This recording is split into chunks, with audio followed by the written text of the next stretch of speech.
राघव सुंदर राम रघुवर,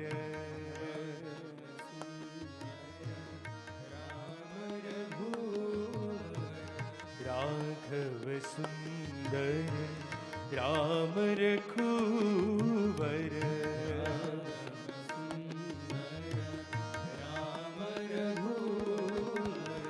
परम पावना हे जगद्वंदन, परम पावना हे जगद्वंदन, परम पावना हे जगद्वंदन, परम पावना हे जगद्वंदन, राघव सुंदर राम रघुवर, राम रघुवर, पतितो धारणा भक्त परायणा,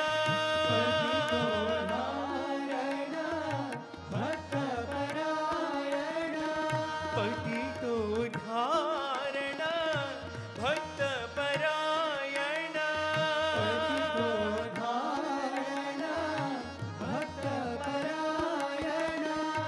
रावण मर्दन विघ्न भंजन, रावण मर्दन विघ्न भंजन, रावण मर्दन विघ्न भंजन, रावण मर्दन विघ्न भंजन, पंचपुरीश्वर साई नारायण, पंचपुरीश्वर साई नारायण, पंचपुरीश्वर साई नारायण, पंचपुरीश्वर साई नारायण, राघव सुंदर राम रघुवर, राम रघुवर, परम पावना हे जगद्वंदन, परम पावना हे जगद्वंदन, राघव सुंदर राम रघुवर, राम रघुवर, पतितो धारण भक्त परायण,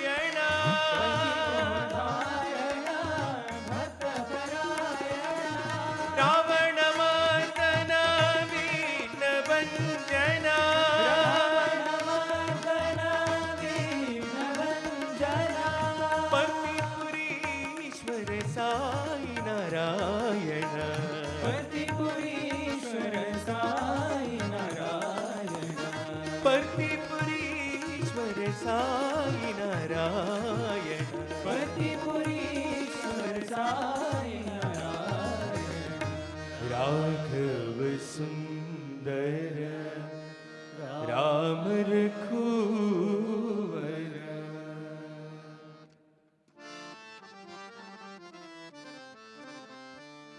ओ बाबा साई बाबा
कृष्ण ही बाबा राम ही बाबा कृष्ण ही बाबा राम ही बाबा कृष्ण ही बाबा राम ही बाबा कृष्ण ही बाबा नर देहि नारायण बाबा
कृष्ण ही बाबा राम ही बाबा कृष्ण ही बाबा नर देहि नारायण बाबा नर देहि नारायण बाबा नर देहि नारायण बाबा नर देहि नारायण बाबा नर देहि नारायण बाबा नारायण बाबा ओ बाबा साई बाबा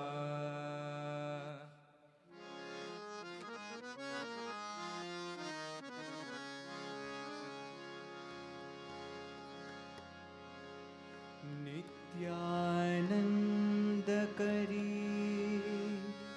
वरा भय करी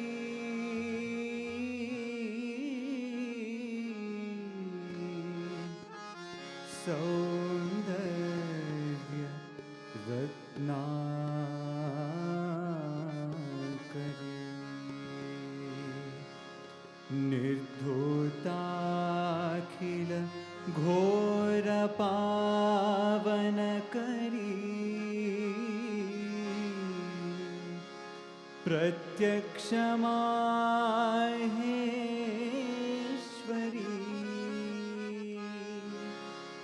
प्रालेयाचल वंशपावन करी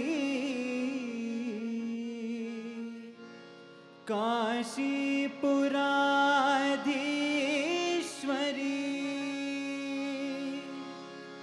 भिक्षां देहि कृपावलंबन करी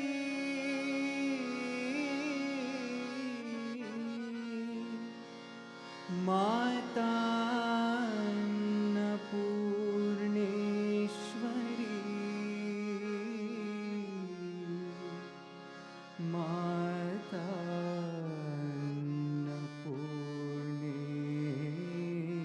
अन्नपूर्णेश्वरी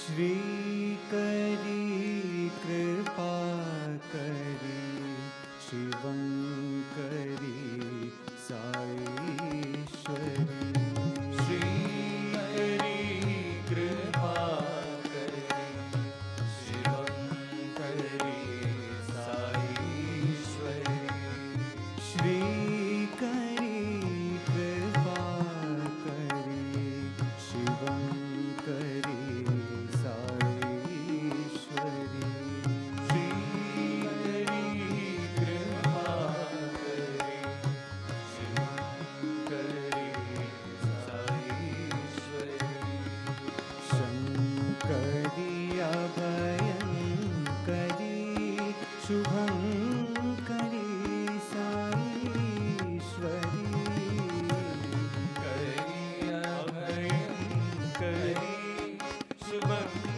करी साईश्वरी शंकरी अभयंकरी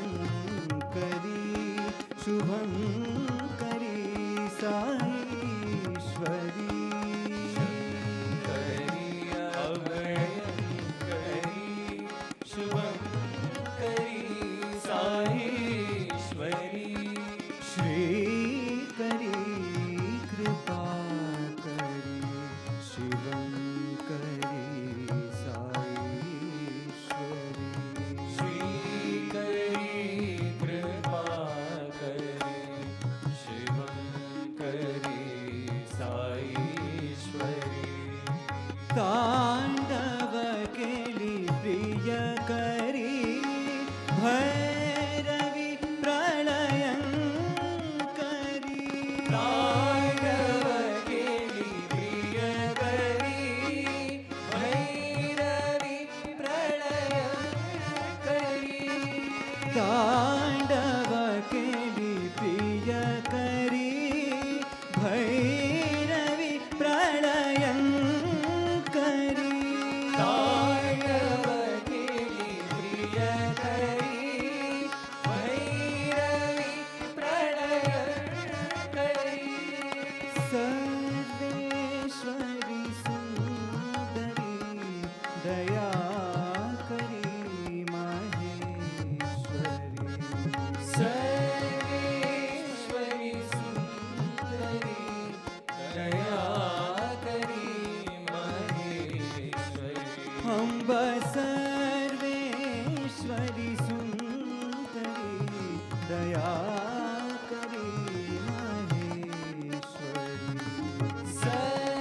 सर्वेश्वरी सुंदरी दया करी महेश्वरी श्री करी कृपा करी शिवंकरी साईश्वरी श्री करी कृपा करी शिवं करी साईश्वरी शंकरी अभयंकरी शुभंकरी साईश्वरी शंकरी अभयं करी शुभं करी साईश्वरी श्री करी कृपा करी शिवंकरी साईश्वरी श्री करी कृपा करी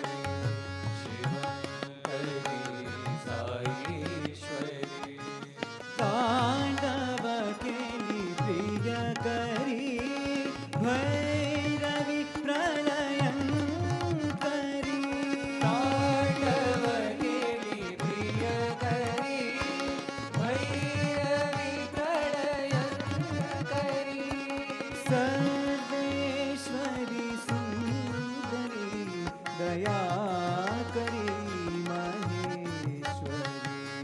सर्वेश्वरी सुंदरी दया करी महेश्वरी। अम्बा सर्वेश्वरी सुंदरी दया करी महेश्वरी।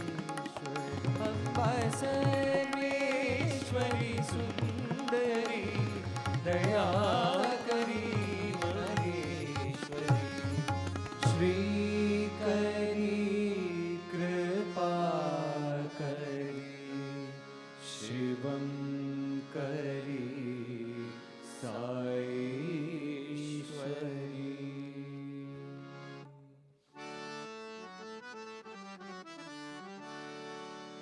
जय साई रामा जय रघुरामा। जय साई रामा जय रघुरामा। जय साई रामा जय रघुरामा। साई रामा जय रघुरामा। हे जय साई रामा जय रघुरामा।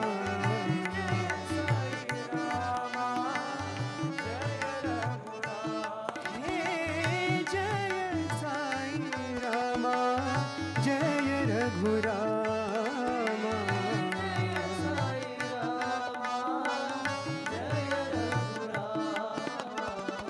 जय साई रामा जय रघुरामा।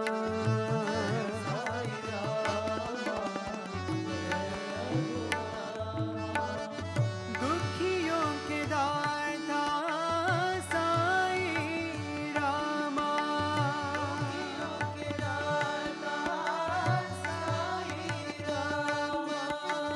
दुखियों के दाता साई रामा।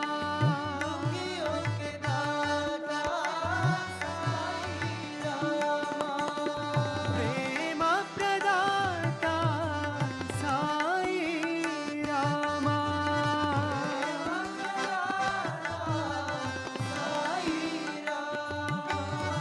प्रेम प्रदाता साई रामा।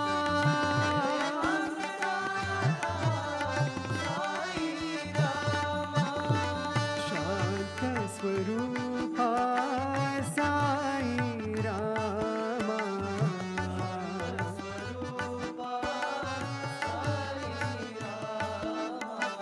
शांत स्वरूपा साई रामा।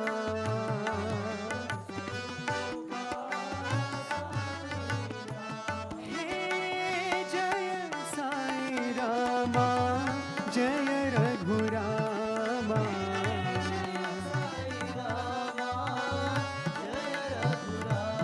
हे जय साई रामा जय रघुरामा।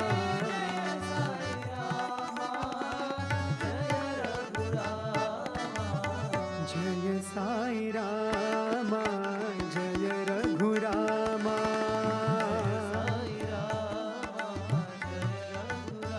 हे जय साई रामा जय रघुरामा।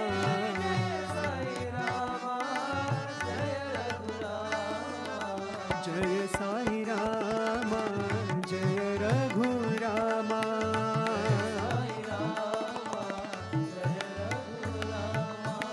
दुखियों के दाता साई रामा।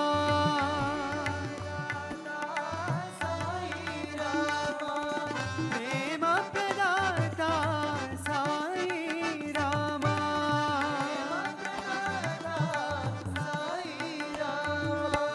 शांत स्वरूपा साई रामा। हे जय साई रामा जय Raghurama.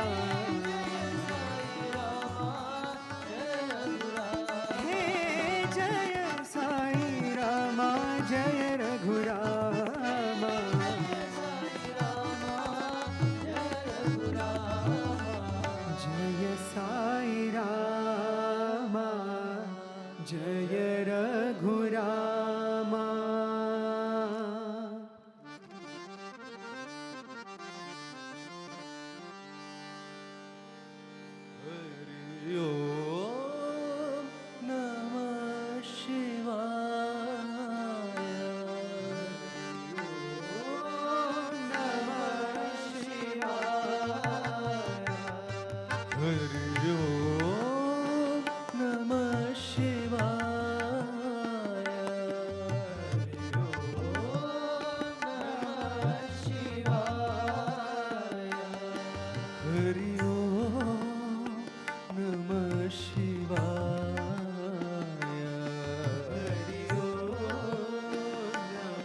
Hari Om, Hari Om, Namah Shivaya. Hari Om, Hari Om, Namah Shivaya. Hari Om, Hari Om, Hari Om, Namah Shivaya. Hari Om, Hari Om, Hari Om, Namah Shivaya. Hari Om, Hari Om, Hari Om, Namah Shivaya. Hari Om, Hari Om, Hari Om, Namah Shivaya.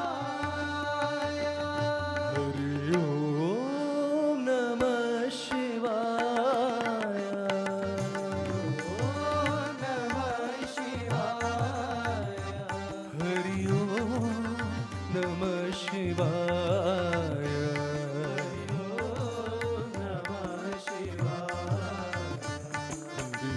Om, Hari Om, Hari Om, Namah Shivaya. Hari Om, Hari Om, Namah Shivaya. Hari Om, Hari Om, Hari Om, Namah Shivaya. Hari Om, Hari Om, Hari Om, Namah Shivaya. Hari Om, Hari Om, Hari Om, Namah Shivaya. Hari Om, Hari Om, Hari Om,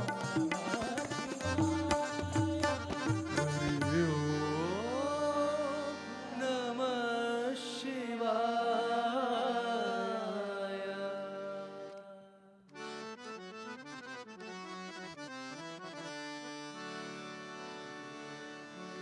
Sai माँ देवी सरस्वती माँ साई माँ देवी सरस्वती माँ साई माँ देवी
साई माँ, देवी सरस्वती माँ, देवी साई माँ, देवी सरस्वती माँ, दुर्गा भवानी माँ, कालिका पालिनी माँ,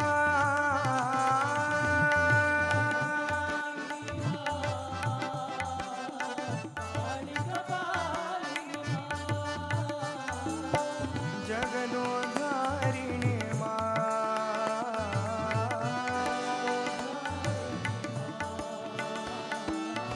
साई दया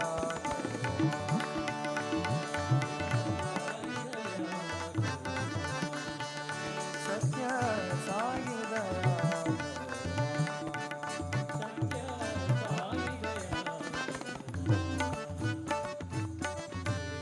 देवी साई माँ, देवी सरस्वती माँ।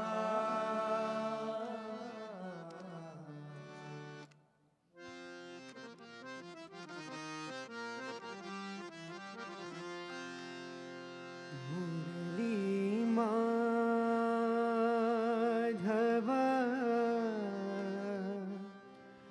राधे गोविंदा, कृष्णा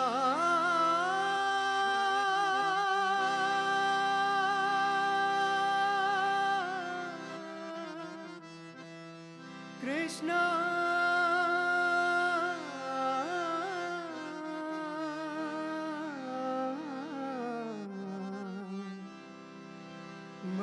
मधुसूदन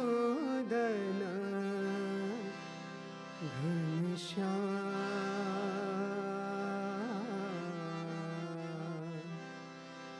सत्य साई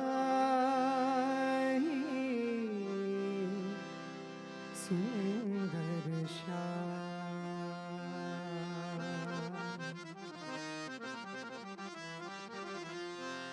अनुपम सुंदर नंद किशोरा,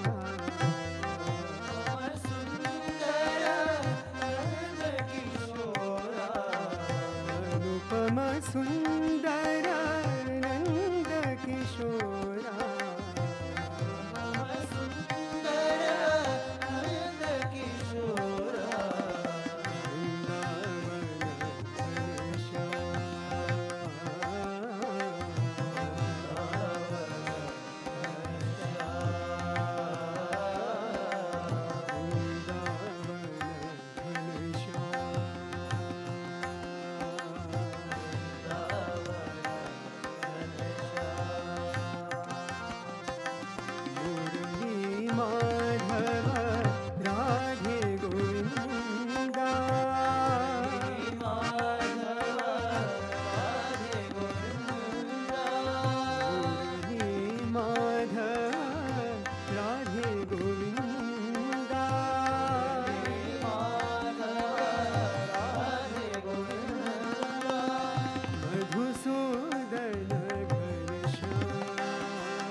अनुपम सुंदर नंद किशोरा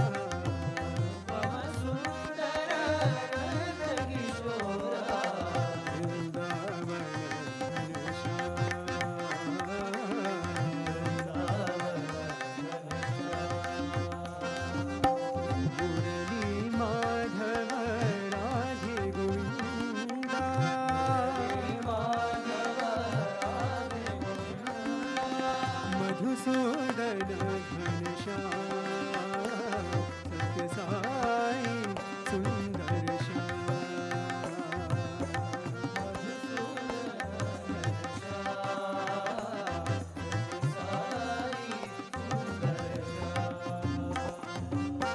कुंज विहारी मंदर गिरिधारी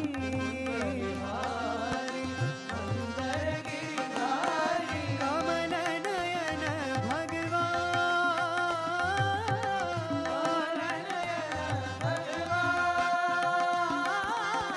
कमल नयन भगवान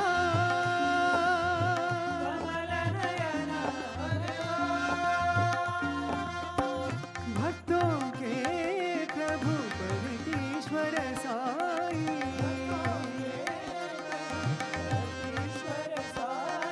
नटवर सुंदर श्याम सत्य साई सुंदर श्याम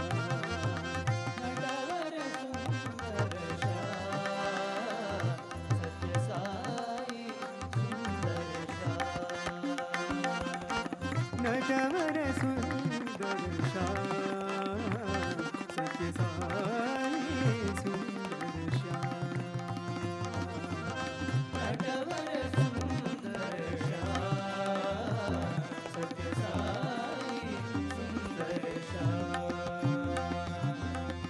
अनुपम सुंदर नंद किशोरा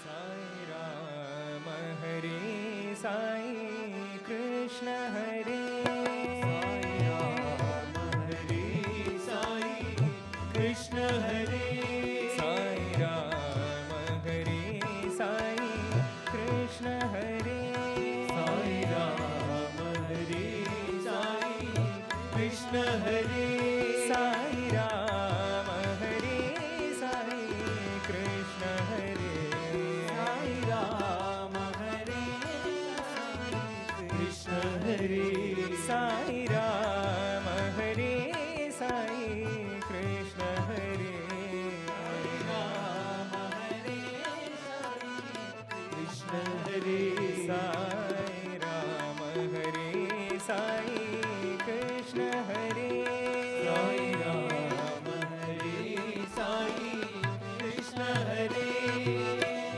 रघुपति राघव राम हरे रघुपति राघव राम हरे रघुपति राघव राम हरे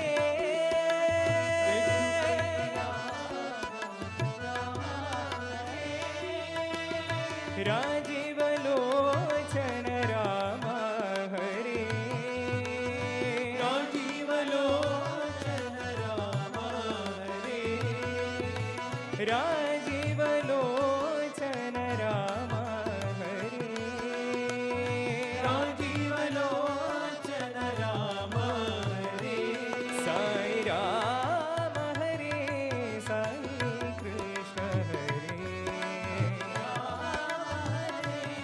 साई कृष्ण हरे साई राम हरे साई कृष्ण हरे राम हरे साई कृष्ण हरे पति पुरीश्वर साई हरे पति पुरीश्वर साई हरे पति पुरीश्वर साई हरे पति पुरीश्वर साई हरे साई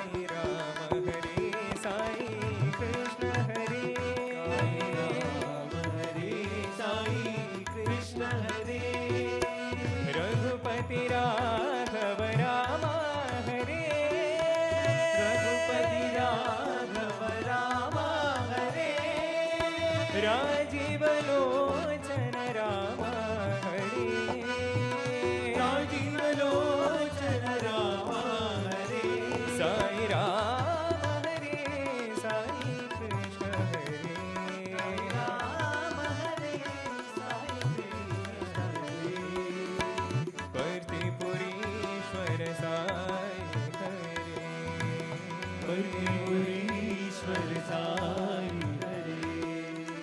पर्तिपुरीश्वर साई हरे पर्तिपुरीश्वर साई हरे साई राम हरे साई कृष्ण हरे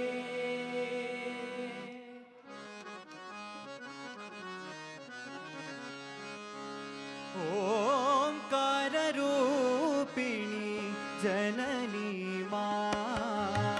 ओंकार रूपिणी जननी ओंकार रूपिणी जननी ओंकार रूपिणी जननी मंगलकारिणी जननी मंगलकारिणी जननी मंगलकारिणी जननी मंगलकारिणी जननी ओंकार रूपिणी जननी ओंकार रूपिणी जननी गान विनोदिनी जननी गान विनोदिनी जननी गान विनोदिनी जननी गान विनोदिनी जननी आनंददायिनी जननी आनंददायिनी जननी आनंददायिनी जननी आनंददायिनी जननी जननी परतीश्वरी जननी परतीश्वरी जननी परतीश्वरी जननी परतीश्वरी जननी परतीश्वरी जननी परतीश्वरी ओंकार रूपिणी जननी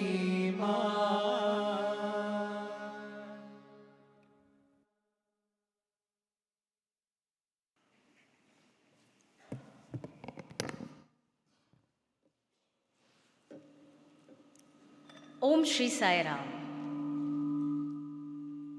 Offering our collective pranams at the lotus feet of Sadguru Shri Madhusudan Sai.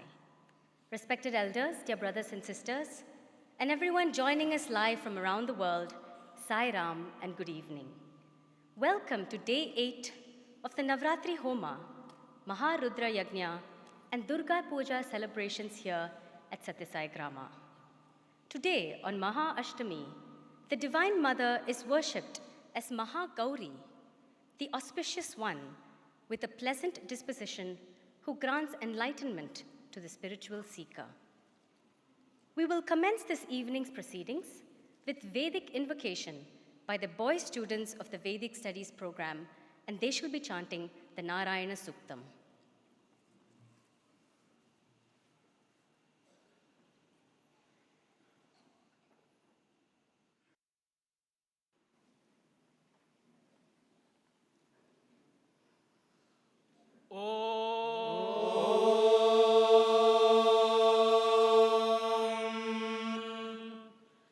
श्रीगुरुभ्यो नमः हरिः ॐ भवतु सहनौ भुनक्तु सह वीर्यङ्करवावहै तेजस्विनावधीतमस्तु मा विद्विषावहै ॐ शान्तिः शान्तिः शान्तिः ॐ सहस्रशीर्षं देवं विश्वाक्षं विश्वशम्भुवम् विश्वन्नारायणं देवमक्षरं परमं पदम् विश्वतः परमान्नित्यं विश्वन्नारायणगं हरिम् विश्वमेवेदं पुरुषस्तद्विश्वमुपजीवते पतिं विश्वस्यात्मेश्वरगुं शाश्वतगुं शिवमच्युतम् नारायणं महाज्ञेयं विश्वात्मानं परायणम् नारायणपरो ज्योतिरात्मा नारायणः परः नारायणपरं ब्रह्म तत्त्वं नारायणः परः नारायणपरो ध्याता ध्यानं नारायणः परः यच्च किञ्चित् जगत् सर्वं दृश्यते श्रूयतेऽपि वा अन्तर्बहिश्च तत्सर्वं व्याप्य नारायणस्थितः अनन्तमव्ययं कविगुं समुद्रेऽन्तं विश्वशम्भुवम् पद्मकोशप्रतीकाशगुं हृदयं चाप्यधोमुखम् अधो निष्ट्यावितस्यान्ते नाभ्यामुपरि तिष्ठति ज्वालमालाकुलं भाति विश्वस्यायतनं महत् सन्ततगुं शिलाभिस्तुलं बत्याकोशसन्निभम् तस्यान्ते सुशिरगुं सूक्ष्मं तस्मिन् सर्वं प्रतिष्ठितम् तस्य मध्ये महानग्निर्विश्वार्चिर्विश्वतो मुखः ॐ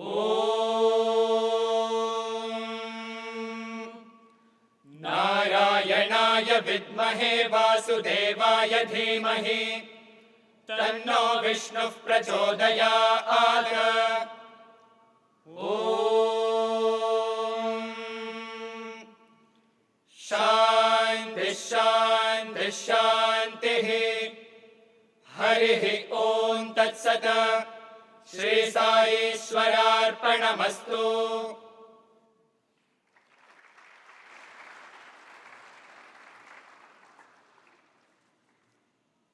This morning, as part of the Navaratri Homa, Ramataraka Homa, Anjaneya Homa, and Sai Gayatri Japa Purasara Homa were performed. In the word Rama, Ra is taken from the Ashtakshari Om Namo Narayanaya, and Ma is taken from the Panchakshari Namah Shivaya, and both these syllables are said to be the Jivaksharas of these mantras. Hence, the word Rama is known to be the Taraka mantra, and as we all know, the metamorphosis of Ratnakara to Valmiki is testimony to the efficacy of chanting this holy name of Rama. Anjaneya Homa was also performed to grant us the qualities of utmost devotion, strength, and surrender, which are epitomized by Lord Hanuman himself. Today being Durgashtami, Kumari Puja was performed to little girls as symbolic worship of the Divine Mother. Children of the ashram also rendered a few stotrams and devotional songs. Following which, the Maharudra Yajna, Mrutyunjaya Homa, and Sai Gayatri Homas continued. After Purnahuti, Ashtavadana Seva, or 8 offerings, were made to the Lord through Vedic chants and music. The morning event was also graced by Sri K.H. Muniappa, Minister for Food and Civil Supplies, Government of Karnataka. Expressing his good fortune on being here and appreciating the mammoth service projects that are being undertaken, he remarked that the legacy of Bhagwan Sri Sathya Sai Baba is being ably continued by Sadguru Sri Madhusudan Sai and extended his support and good wishes. In his divine message, Sadguru elucidated on the compassionate nature of Shiva Dravayati iti Rudra, meaning the one who wipes away our tears or eases our suffering is Rudra. Therefore, anyone who works towards the alleviation of others' suffering is considered Rudra. He concluded by advising that in today's times, the way to achieving social equality is by having spiritual equality and seeing the divinity in all. May we now invite Dr. C. Srinivas, Chairman, Sri Sathya Sai Health and Education Trust, to address all of us.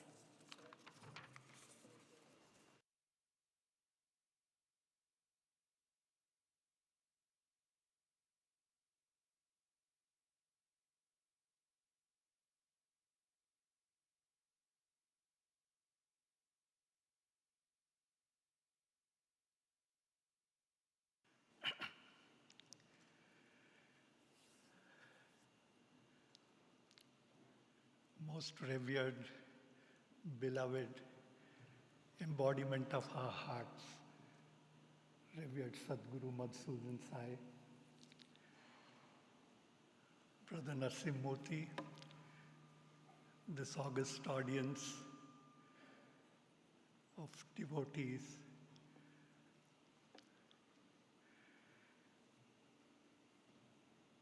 as soon as you enter, you get a fringe and a glimpse of what the universe is made up of. In this holy period of Dasara and Navaratri,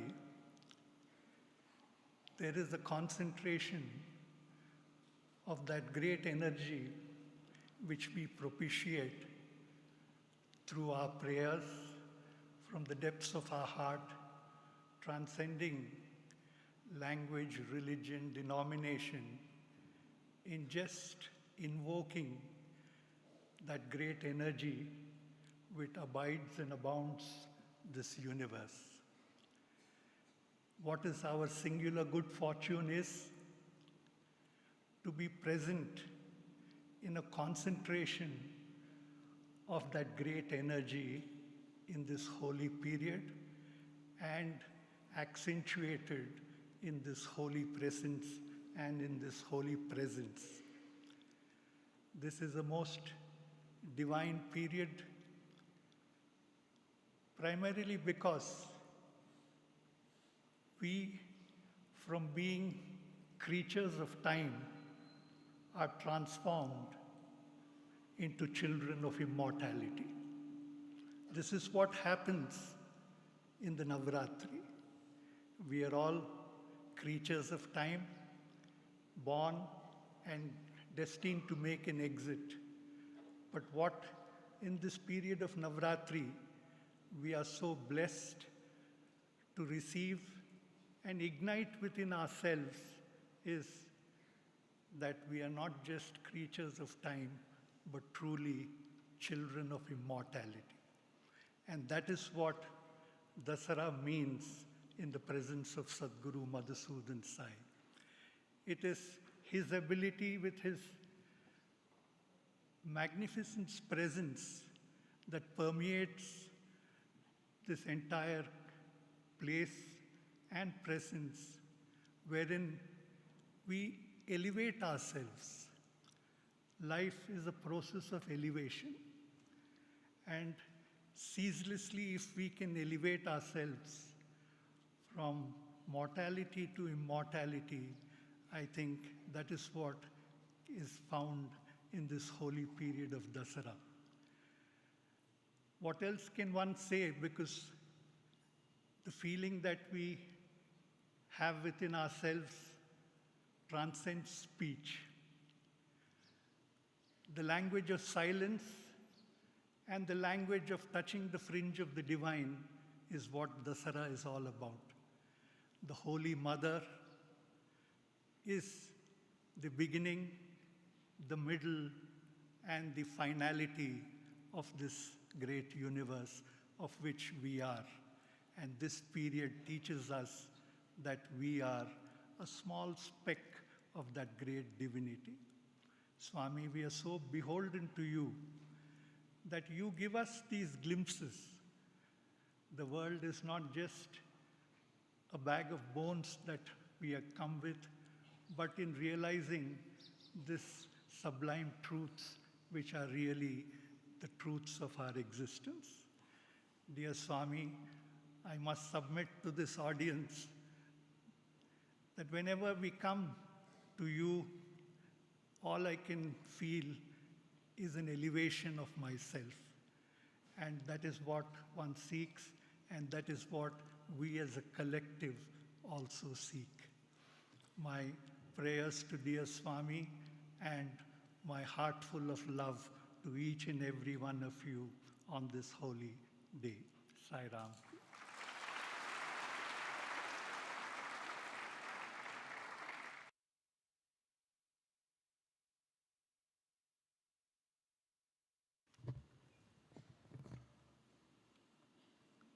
We now request our Chancellor, Shri B. N. Narasimhamurthy, to address all of us this evening.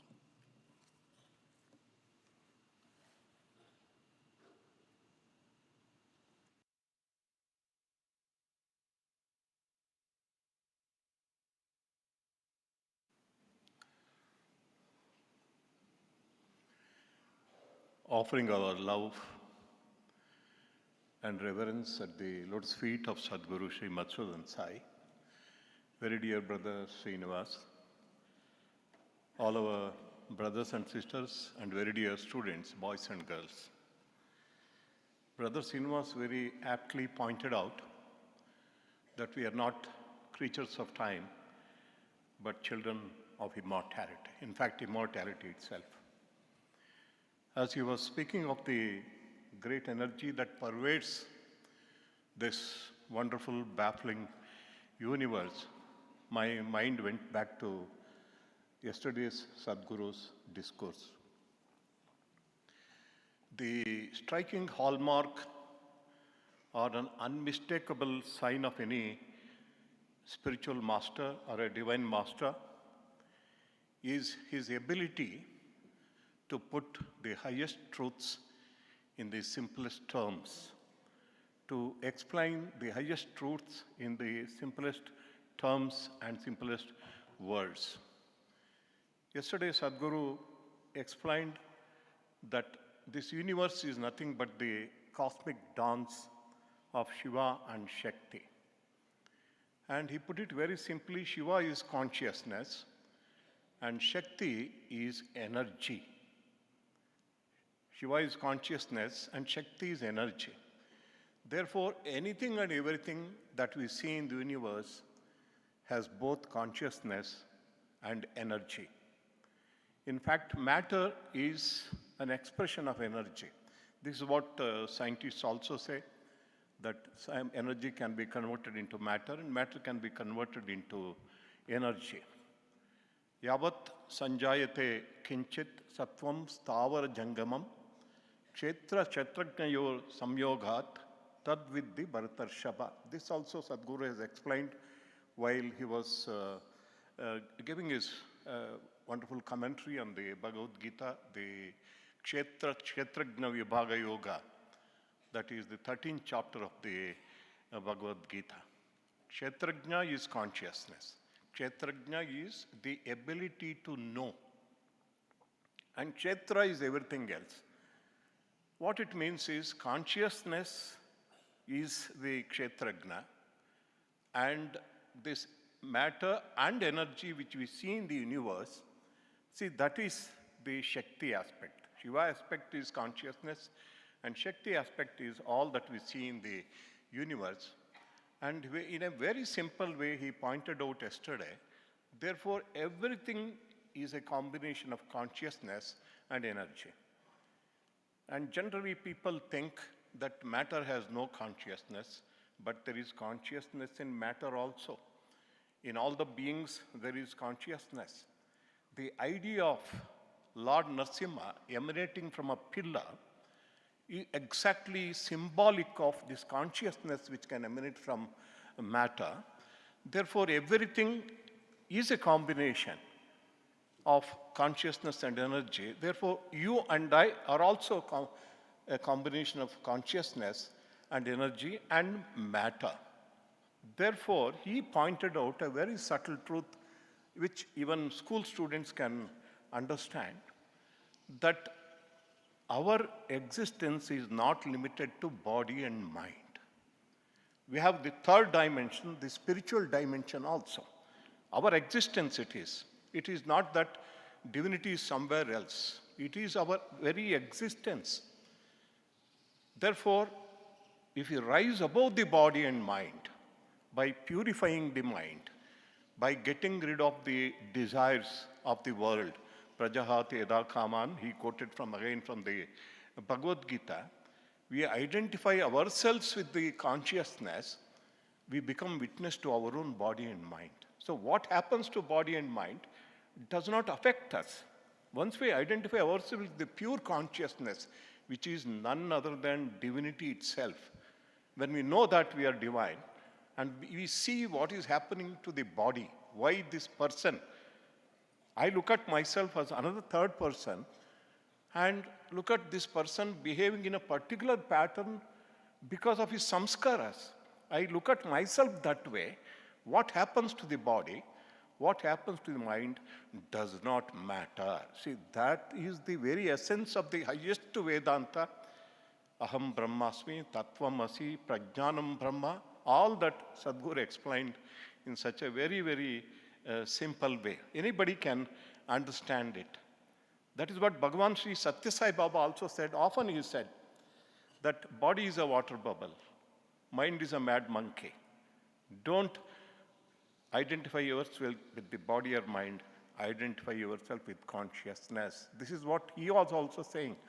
Another occasion, Bhagavan Sri Sathya Sai Baba made a very profound revelation, speaking of the theory of relativity of Albert Einstein. All of us know that Albert Einstein was awarded the Nobel Prize for theoretical physics in 1921, which he received in 1922. And there is a whole story that 10 times he was nominated for the Nobel Prize, every year after year, but he was not awarded because there was no experimental evidence for his theories. But finally, he was awarded the Nobel Prize, not for his theory of relativity, which really struck the scientific world as a thunderbolt, but for his very simple theory of photoelectric effect, actually. But whatever it is, when he landed in Stockholm to receive the Nobel Prize, the journalists surrounded him and asked him, can you explain to us this theory of relativity in a way that even we people, laypersons, can understand? He put it in a very simple way. He said, before I put forth the theory of relativity, people believed that if all the matter in the universe disappeared, still there will be time and space. But according to the theory of relativity, which I have expounded to the world, if all the matter disappears in the universe, even time and space will disappear. This is what he said. I was so excited when I read it and submitted to Bhagavan Sri Sathya Sai Baba. I was at that time serving him at Puttaparthi. And he said, Albert Einstein had studied Upanishads. And then he asked me a question. Okay, all matter disappears in the universe. What did he say about what remains? Of course, he had not said time and space disappear, but what remains? So naturally, I said, Swami, as a scientist, Albert Einstein would have said that even matter disappears. What it means is energy will still remain. I said, energy will remain. And Baba said, it is not energy, it is consciousness which remains, because without time and space, what will energy do? See, this is what he said. Without Shiva, what will Shakti do? There is no time and space. This is what he said. It's all one and the same, and we are all very blessed that these are the masters who really make everyone understand the subtleties. By giving us insights into this Vedanta, and in fact, all the problems can be solved all the problems of the world. Looking at the world which is beset with so many conflicts, wars, so much of suffering, misery, one and the only way is to drill this message of Vedanta into the ears of every child that is born in the world. Only that way, that is what exactly Sadguru said yesterday, or this morning he said, unless you have a spiritual attitude, there is no way you can solve the problems of the world. The problems of the world are physical, but there are only metaphysical solutions. There are no physical solutions. This is what Sadguru said. We are all very blessed that we can listen to the Master. As Brother Srinivas pointed out, it's a feeling of blessedness to be in the presence of the Master. Any master who has realized the truth that he is one with divinity. We had Satya Sai Baba, and today we have the same divinity in the form of Sadguru Sri Madhusudan Sai. We bow down to him again and again, and the kind of ambience that is created in the Yagashala is because of his presence. You build that Yagashala the same way you do it. And for 3 days, Sadguru was not here, and all of us felt it was not the same Yagashala. Now he has come back. There is life, there is divinity. Thank you, Swami. And we pray to you for your benedictory message on this wonderful Navaratri evening. Thank you very much.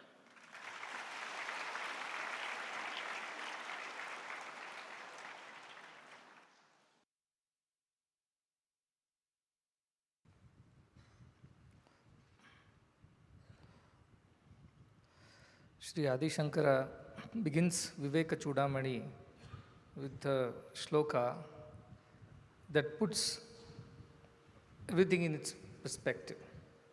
He says, anybody knows? All our Vedic study students know.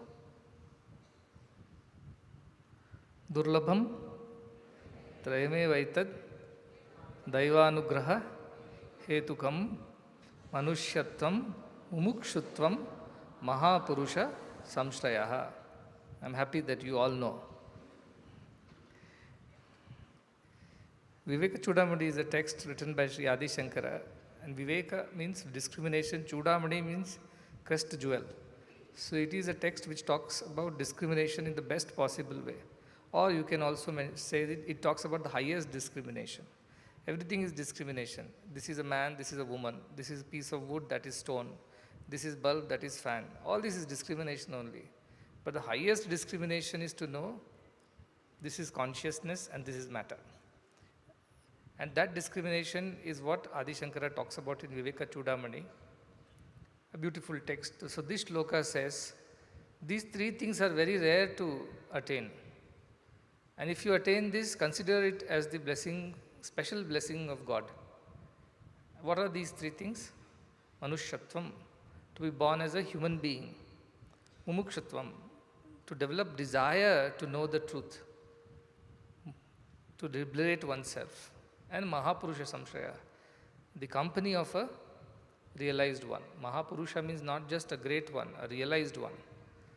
Finding these three things are the rarest of the blessings that anyone can get. How many blessings do we have? Let's count. Manushyatvam, I hope. All are human beings here, right? So Manushyatvam is taken care, check. Then Mumukshatvam, do we have desire to know the truth, or we are happy with our day-to-day life, that khana, pina, sona, marna life? No, we want to know the truth. And what is the truth? We want to know that we are divine. You have been telling we are divine. Scriptures are telling we are divine. Everybody tells here everybody is divine. Or I don't realize it. I want to realize it. I want to know that truth. A burning desire to know that truth is Mukshatvam, not an ordinary desire. If you know, it is fine. If you don't know, it's also okay. Not like that. A burning desire should be there to attain this. That is Mumukshatvam. And then, now you have got human body, you have got the desire to know the truth, but somebody should tell you the truth, somebody should guide you how to achieve that truth. And who can teach you the truth? Only the one who knows the truth. How can anybody else tell you about anything that they have never experienced? So, a realized being alone, a great master alone can teach you the truth. So, if you find the company of the great master, this is the third blessings. So, tell me how many blessings you have now? All three you have got. Can there be anybody more blessed than you? No. Because you are born as human being, you could have been born as any species. 84 lakh species are there, according to our scriptures. You could have been anything, an insect, a bird, an animal, or even a human being in some remote corner far away from this place, or even a human being who is not interested in mumukshutvam. So many possibilities, but you have got all things right. You have also got mumukshutvam, desire to know the truth. And you have to only intensify that desire, make it a burning desire. As our in Tripura Rahasya, Dattatreya says, how should that desire be? Like somebody's desire to dump oneself or dunk in water whose hair has caught fire. So if your hair has caught fire, what are you interested in at that moment? You want some water to douse that fire on your head. Nothing else matters to you.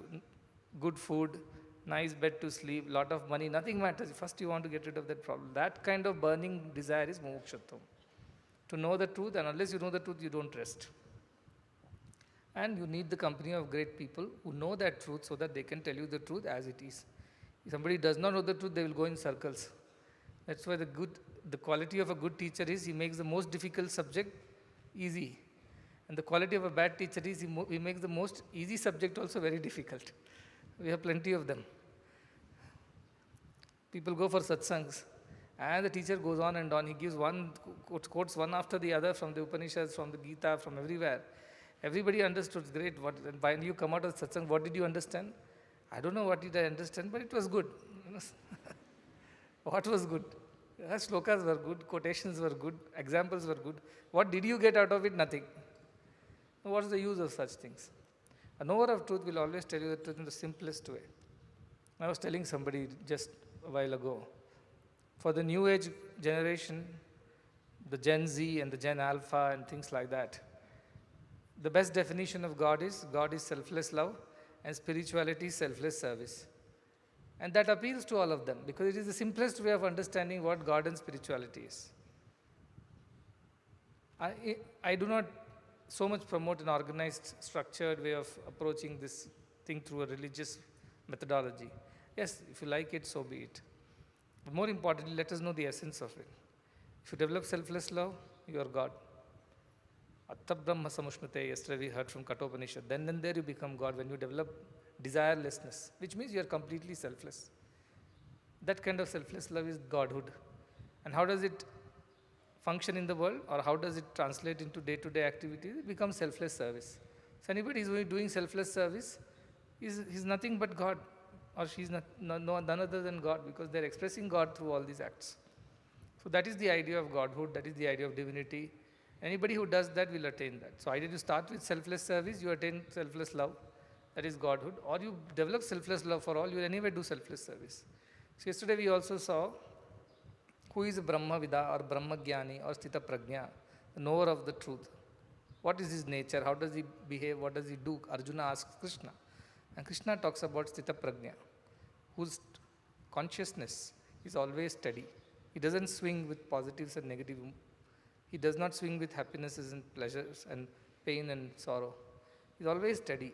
Sthita, steady. Sthitadhi, his mind is always steady. And I told you, go and check how many of you have developed that Sthita Prajna nature. As for some time we can always develop. When nobody is coming and bothering us, we are all Sthita Prajnas, left to ourselves. But the moment we engage in an action or we interact with people, our Sthita Prajna gets tested, especially with those who really test our patience. So that is the idea of these people remain steady despite all that. So Arjuna wonders, do such people really exist? He is not able to understand Sri Krishna himself is a Sthita Prajna, though he looks like so engaged and so involved. And emoting and expressing things just like ordinary humans, but he's beyond that.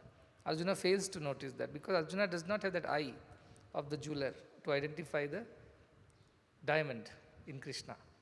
So anyways, that is how Sthita Prajna, and what does he do? Is only, and one and the most supermost qualities is desireless. He has no desire for himself.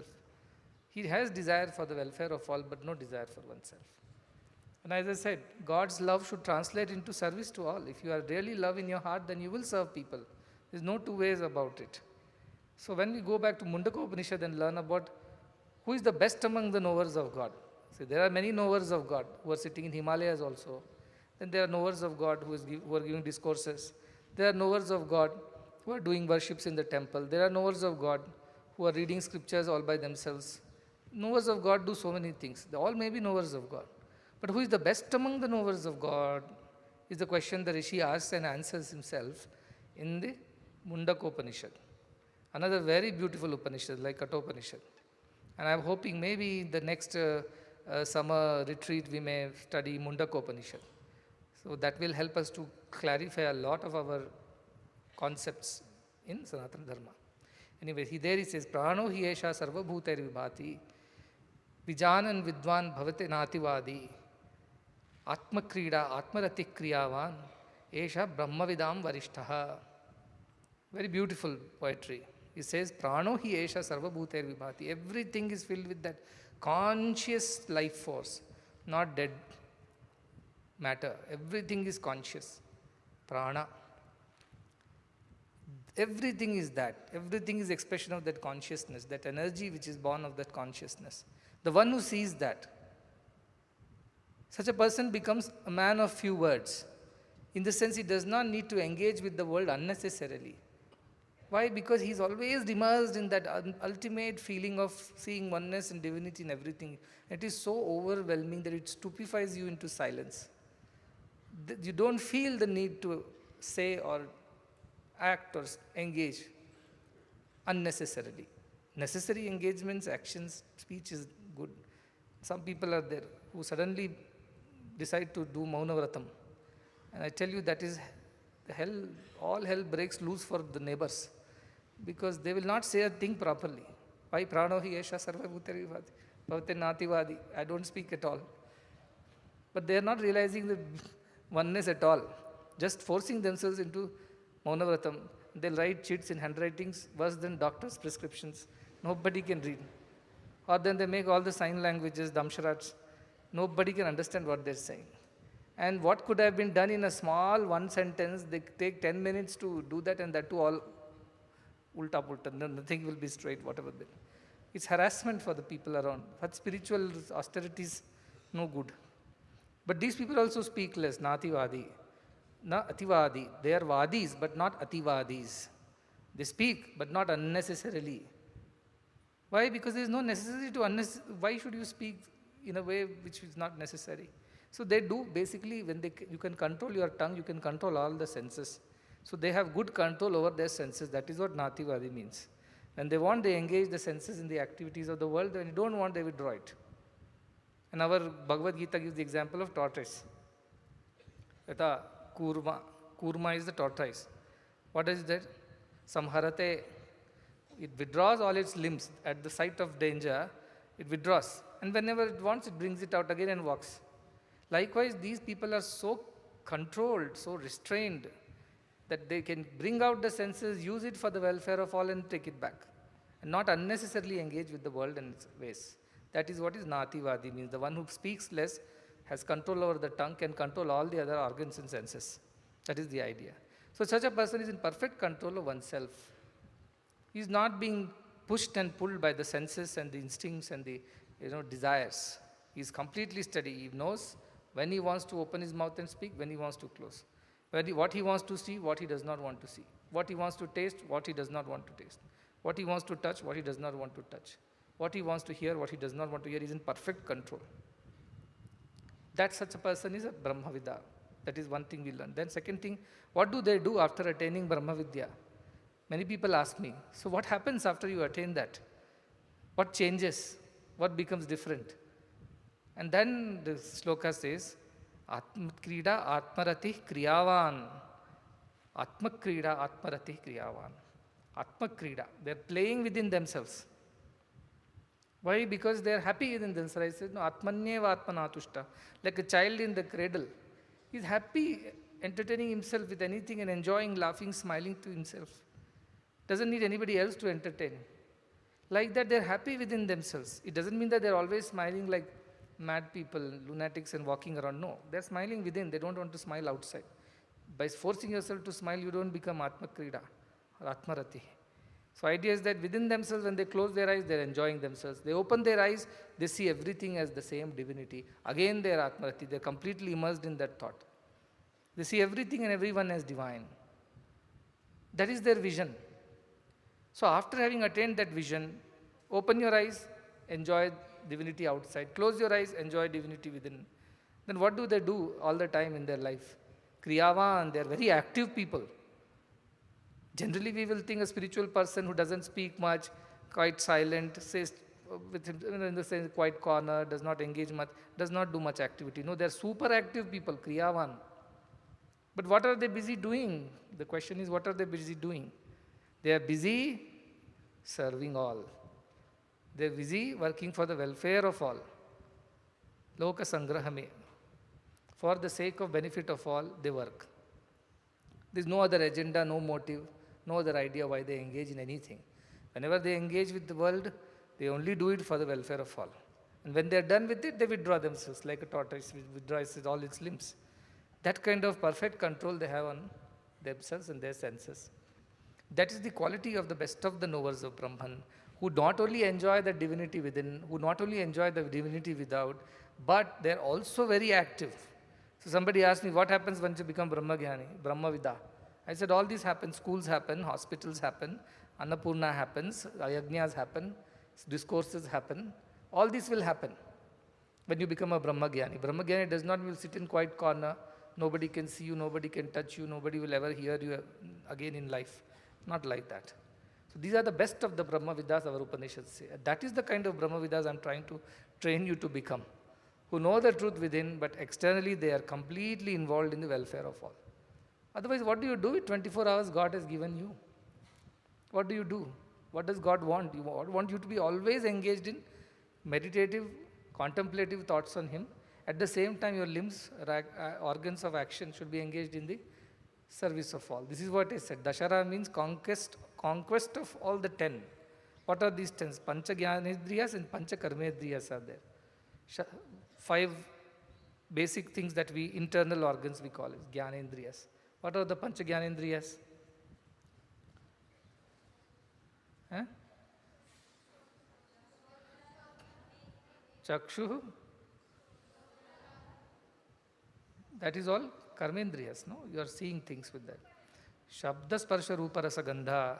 They are the 5 things that we experience through our internal senses. What? Shabda, sound. Sparsha, touch. Rupa, sight. Rasa, taste. Gandha, smell. These are the 5 things we experience through our Jnanendriyas. And what is the Karmendriyas? Vak, Pani, Padam, Pastha, Upayuhu. These are the organs of action. What are the organs of action? Vak, tongue, with which you speak. Pani, hands, with which you work. Padam, the locomotive organ which takes you around. Then Pastha and Payuhu, the organs of excretion and organs of reproduction. These are the organs that we use to engage with the world. We speak, we see, we touch, taste, smell, that is the internal and the external organs of action. All these things together, 10 of these, make us engage with the world. And if we don't have control over these 10, then we will hear unnecessarily, talk unnecessarily, touch unnecessarily, speak unnecessarily, smell unnecessarily, hear unnecessarily, and do all kinds of things unnecessarily. This is what a Brahmavida does not do. This is what you first must know. So if you are getting anywhere closer to Brahma Vidya, the first symptoms are you are developing some kind of a control over all your organs and senses. That is the first thing you will see. When you choose, you engage. When you choose not to, you can withdraw. That ability. I am not saying you don't engage at all. Some people think like they run away from the society into forest thinking that that is the best way to preserve their Brahmagyana. No, that is not the best way to preserve. In fact, that is not even a way to preserve Brahmagyana. Because why, if you are a Brahmagyani, where is the fear of the world to a Brahmagyani?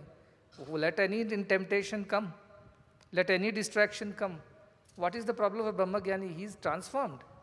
He is an irreversible process. So how can you go back and again get tempted?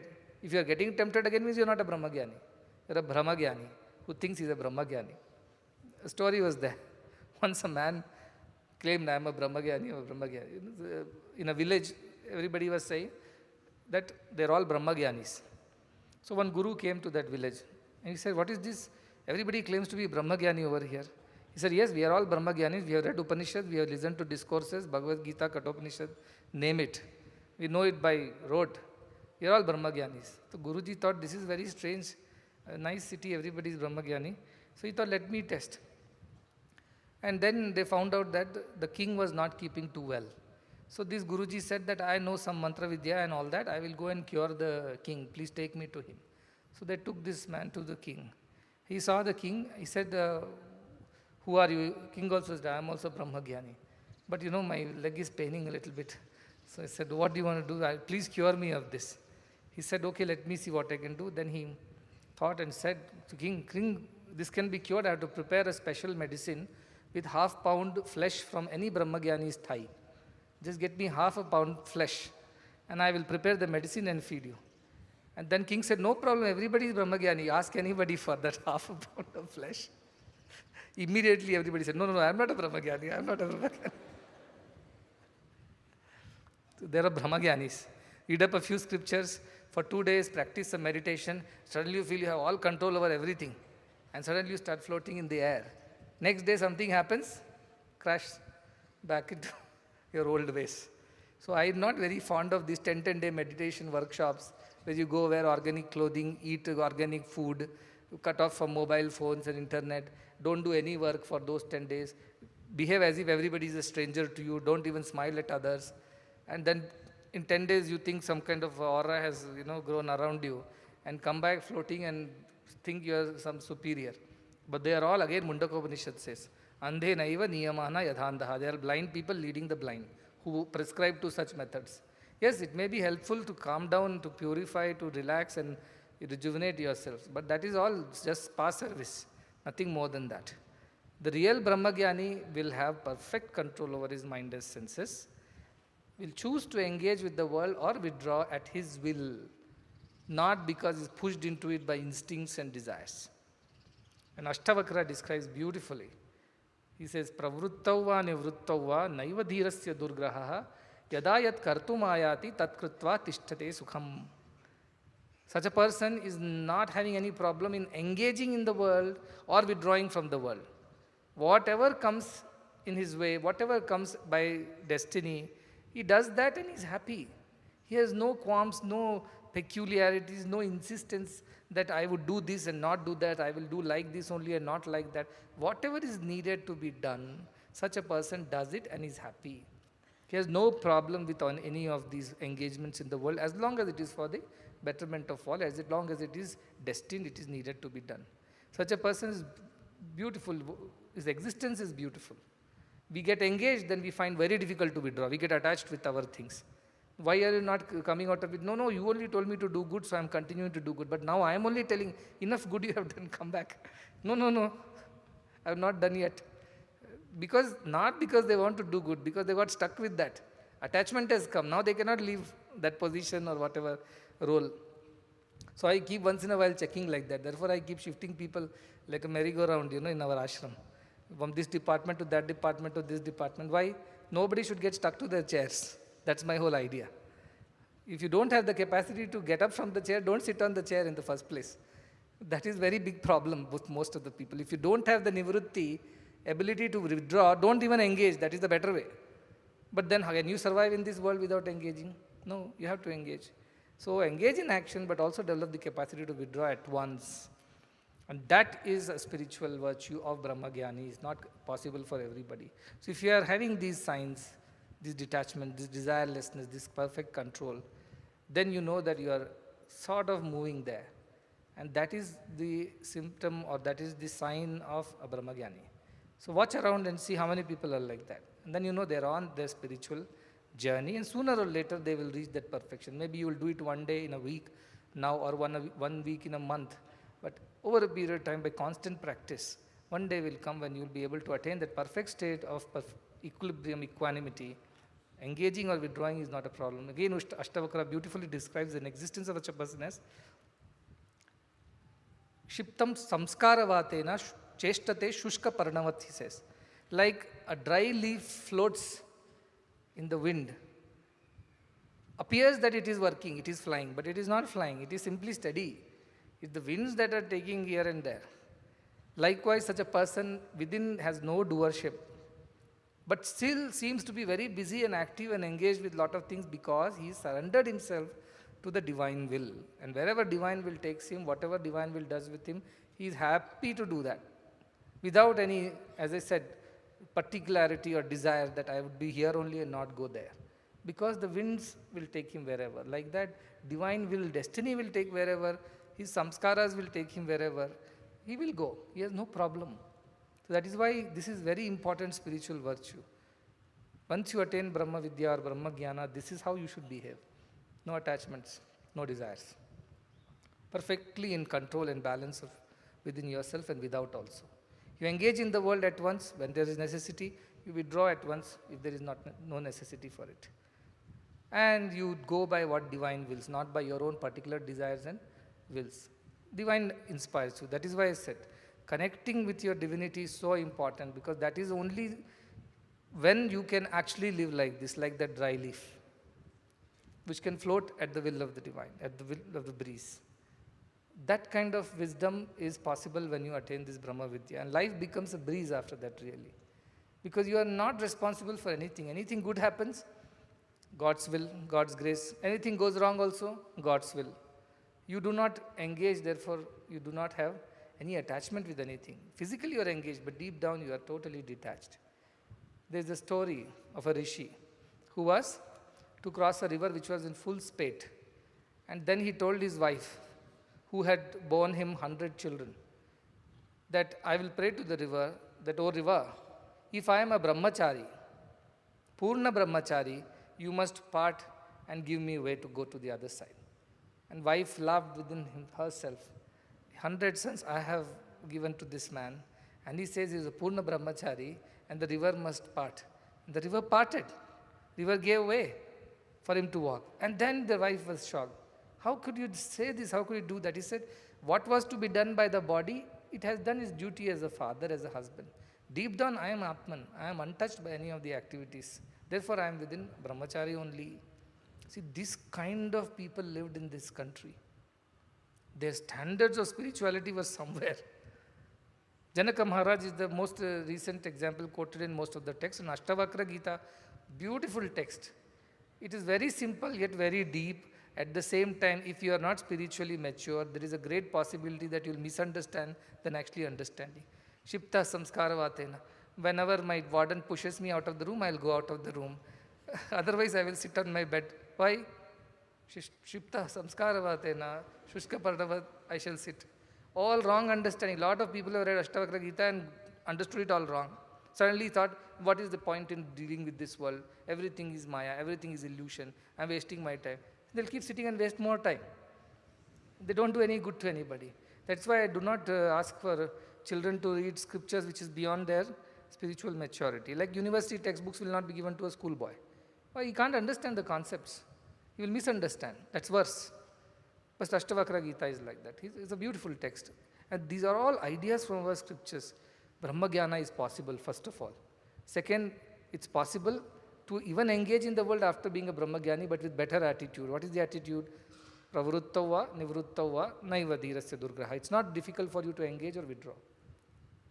That is how you can live in this world. As if floating like a dry leaf under the divine will. Not by your own ideas. And you're in perfect control over everything. This is the Brahma Vida, best of the Brahma Vidas as per our scriptures. Lot of Brahma Vidas are there. I'm sure they're there. They are engaged in different ways, but the best among those are those who know the truth within, yet they are super busy working for the welfare of all. And that is the kind of Brahma Vidas and Brahma Jnanis that I am interested in. I do not want our children to sit in one corner, meditate. If somebody comes that way, avoid them, don't even smile, and behave like lunatics. No. Our Brahma Vidas should be those who are completely confirmed in that truth within, established and stationed in that consciousness inside, yet super active outside to do what needs to be done. They are real Brahma Jnanis. You get my point? So check on these qualities. Are you having perfect control on your senses?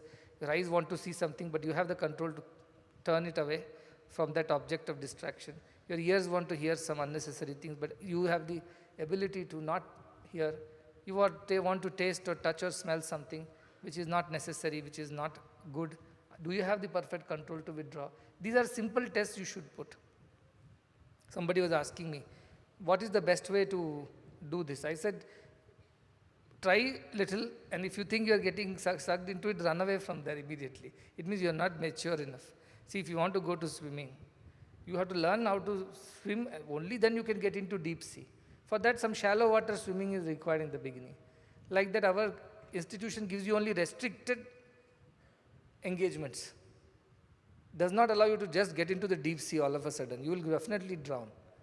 It allows you to have little pleasures which are permitted, which are spiritual. And there also you can keep testing. When your friend is coming and gossiping about something, immediately cut him off. When somebody is talking unnecessary, don't engage in that conversation at all. When something is unnecessary to eat, do not eat. Don't get tempted. Oh, another dosa is available, nobody is watching. Finish. You should have the control over your senses. That is what I test it out here. Test it out here in this training ground. Because again, you will not get an opportunity to test yourself and become strong. So this is how you can practice these virtues in this place. And you can also attain that Brahmagyana, because Brahmagyana is birthright of everybody. Nobody can tell you that you don't deserve to be a Brahmagyani because you are born like this, you don't have this. Yes, at this point of time you may not be capable of it, but definitely at some point in time. And beautifully, our Bhagavad Gita assures us, Kalenatmani vindati, with time everybody will attain God. Tat swayam yoga sansiddha, but when he is attained this yoga means not some exercises, that is physical yoga. The mental yoga is to keep your mind always focused on that consciousness. The one who attains that samsiddhi of mentally focusing on the consciousness, identifying yourself with the consciousness, such a person sooner or later will attain that divinity, will attain Brahma Vidya, Brahma Jnana. That is the assurance of our scriptures. And what more assurance Krishna gives? He says, Swalpamapyasya dharmasya trayate mahato bhayat. Even a little of this if you learn, it will help you in a great way. It will alleviate a lot of your fears, unnecessary fears. How many fears we have? And biggest fear is you're going to die. But this tells you don't die at all. Because your consciousness, which is always there, when matter disappears, energy disappears, whatever energy has nothing to do, even then consciousness exists. And you are that sea of consciousness, the ocean of consciousness. You are a wave in that. And that will never die. That is a huge assurance. Then your fear of death disappears. What an assurance. He says, again, nahi kalyana krit kashchit durgatim tata gacchati. If you do some good in this spiritual path, you will never meet a bad fate. You will never meet with a bad result end. So when I say, even if you're sweeping the Yajnashala floor and you're sitting there in a corner and listening to some mantras, you don't understand fully, totally understand that part. Yet you're sitting there out of Shraddha. Something will go inside you. Whatever little effort you have put to wake up, bathe and show up, come to Yajnashala, sit there and simply participate, it will have some effect on your spiritual growth without your knowledge. Bhagavatam says, Narada's mother, when Narada was in womb, she would be serving in the Yajnashalas like this. She was only a sweeper. Narada was not born Brahma Rishi. But because mother used to hear these mantras, the baby used to hear these mantras, and because of that Narada became Brahma Jnani, they say. So that kind of effect these festivities, these mantras have. Let us not take it lightly. Mahapurusha Samshaya does not happen to everybody. So many people are searching for their gurus, they don't get a guru. You have to be accepted. And our Upanishad says, don't teach all this. Vedante paramam guhyam, purakale prachoditam, na putraya datavyam, na ashishaya vapunaha. Do not give it to others who do not belong to you, like either your children or your shishyas or aprashanta, who do not have peace of mind. Do not teach this to them. Yet I am teaching this, because I consider all of you as my own. So in a way you are my children. So you are deserving of this. Oh, this is additional bonus. Even if you don't think like that, I think like this, so you are getting this Vidya. So think like this, that it is such a blessing. There is no, I cannot describe it in words. How much blessings, how many blessings are there upon you all. Whether you asked for it, did not ask for it, whether you deserve it, don't deserve it, you still have got it somehow.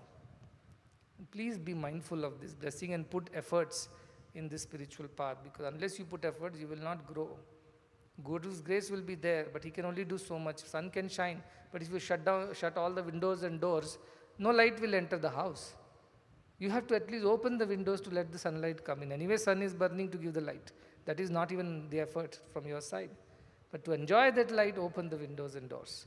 Open your mind to this idea of spirituality, to the idea of mukshutva, I must know the truth. I must establish myself in that highest consciousness and behave from that point of view, so that every thought, word, and deed of mine will be divinely inspired. And that way, everything will go right in your life. It is the most practical thing to do. Spirituality is the most practical knowledge. All other knowledge may change with time. Earth was flat a couple of centuries ago. Today it is round. I hope it remains like that. But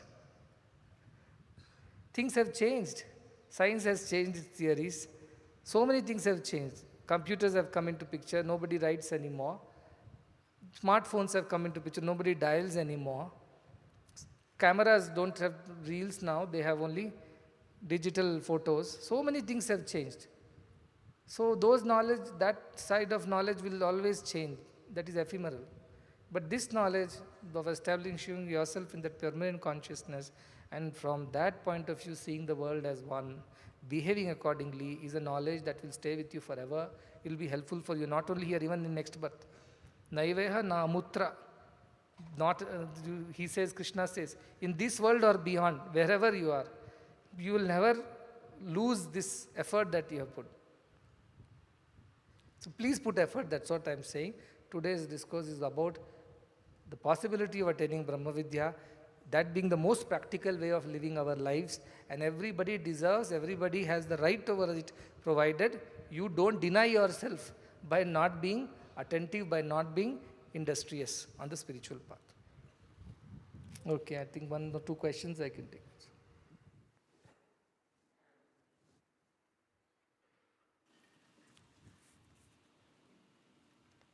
Swami, we have a couple of questions from the students related to the rituals. First, what is the significance of the yantras drawn in front of the homas, particularly the Sri Chakra in relation to Devi? Have you eaten that half-eaten apple? It's a brand logo, right? The moment you see that half-eaten apple, what do you remember? You remember Apple as a brand, isn't it? So in the way that little symbol or that insignia or that logo contains the entire company Apple in it, right? So also in so many ways, you see our logo of the institution, you immediately remember your school. Likewise, these yantras are geometrical, sacred geometrical figures which represent a particular deity or a particular energy. It's like the logo of that deity, think like that, which takes you to that deity immediately. But there is more to that than just a reminder of the deity. The yantras that have been drawn, they're all revealed to the rishis in their highest contemplative state. So there is no scientific basis I can tell you why this is a triangle, why it shouldn't be a square, why it should not be a circle, or why there should be a triangle, then a square, then a circle, or just a line for that matter. These are revelations to the rishis. Mantra Drishta rishis were called. They saw the mantras. How? As yantras, as deities. So they drew all these things. And you know, the moment you put a line or a figure, energy gets contained within that area. For example, nothing much. Let's say this is the music group area. There's no line drawn, but now that area is allocated for you. Always in the Premamrutham hall, this remains as a different area for music. Those who know music, they sit here. Those who don't know music, sit right behind.